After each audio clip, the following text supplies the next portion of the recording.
जमीयत की इफ्तार पार्टी बहिष्कार पर चिराग का छलका दर्द, कहा मेरे पिता ने मुसलमानों के लिए। बिहार की राजनीति में इफ्तार पार्टी को लेकर जंग तेज हो गई है। मुस्लिम संगठन जमीयत उलेमाए हिंद ने मुख्यमंत्री नीतीश कुमार, केंद्रीय मंत्री चिराग पासवान और आंध्र प्रदेश के मुख्यमंत्री चंद्रबाबू नायडू की इफ्तार पार्टी का बहिष्कार करने का फरमान जारी किया है। संगठन का इल्जाम है कि नेता मुसलमानों के मुद्दों पर चुप रहते हैं, लेकिन चुनाव के दौरान सिर्फ दिखावे के लिए इफ्तार का आयोजन करते हैं। इस फैसले के बाद चिराग पासवान ने नाराजगी जाहिर की और जमीयत की मंशा पर सवाल उठाए, साथ ही तेजस्वी यादव पर हमला बोला। दरअसल 24 मार्च को चिराग पासवान ने इफ्तार का आयोजन किया और आयोजित किए जा रहे इफ्तार की तैयारियों का जायजा लेने चिराग पासवान पार्टी दफ्तर पहुंचे।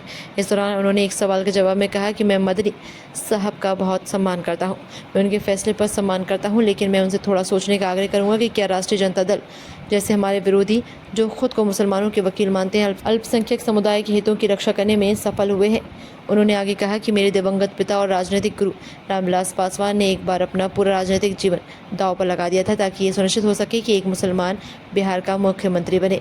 इस बहस के बीच चिराग ने पूरी रणनीति बदलते हुए सीधे तेजस्वी यादव पर निशाना साधना शुरू कर दिया। उन्होंने सवाल किया कि आरजेडी, जो खुद को मुसलमानों का सबसे बड़ा हितैषी बताती है, उसने अब तक मुस्लिम समाज के लिए क्या ठोस कदम उठाए। चिराग ने कहा कि आरजेडी सिर्फ चुनाव के समय अल्पसंख्यकों को वोट बैंक के रूप में इस्तेमाल करती है, लेकिन जब उनके अधिकारों की रक्षा की बात आती है तो पार्टी चुप्पी साध लेती है। उन्होंने पूछा कि तेजस्वी यादव को इस मुद्दे पर खुलकर जवाब देना चाहिए कि उन्होंने बिहार में मुसलमानों की बेहतरी के लिए क्या किया है। मदनी साहब का बहुत सम्मान करता हूँ, आदर करता हूँ। उनसे पुराने संबंध हम लोगों के रहे हैं। ऐसे में मैं जानता हूँ कि उनकी अपनी चिंताएं हैं, जिसको लेकर उन्होंने इस तरीके का फैसला लिया है। बहरहाल मैं बस उनसे इतना कहूँगा कि जिनको उन्होंने मुसलमान समाज का संभवतः ठेकेदार बनना सही समझा है, क्या वो लोग उनके हितों का संरक्षण कर पा रहे हैं? आप भले हमारे इफ्तार में मुस्लिम संगठनों को आप कहें कि भाई ना जाएं, मुख्यमंत्री जी के इफ्तार में आप कहें कि वो ना जाएं, चंद्रबाबू नायडू जी के इफ्तार में उनको कहें कि वो ना जाएं, पर जो लोग राजद के इफ्तार में जा रहे हैं, बताएं कि इन लोगों ने क्या किया है मुसलमानों के लिए।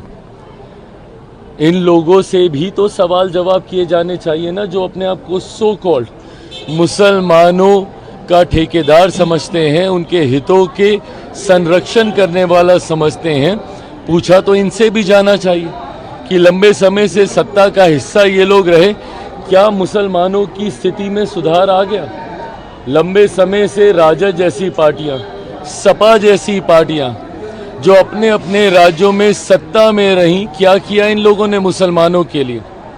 अगर मैं अपनी बात करूं, मेरे नेता, मेरे पिता आदरणीय रामविलास पासवान जी ने तो अपनी पार्टी तक को समाप्त कर दिया था, मुसलमान को मुख्यमंत्री बनाने की सोच को सामने रखने को लेकर। क्या किया था उस वक्त राजद जैसी पार्टियों ने? बहरहाल मैं मदनी साहब का आदर करता हूं और उन्होंने ये कहा है मेरे सराखों पर उनको भी कम से कम इन बातों को देखना चाहिए कि जिन लोगों को आप अपना हितैषी समझते हैं, मौका आने पर वो क्या करते हैं आपके लिए और आपके समाज के लिए।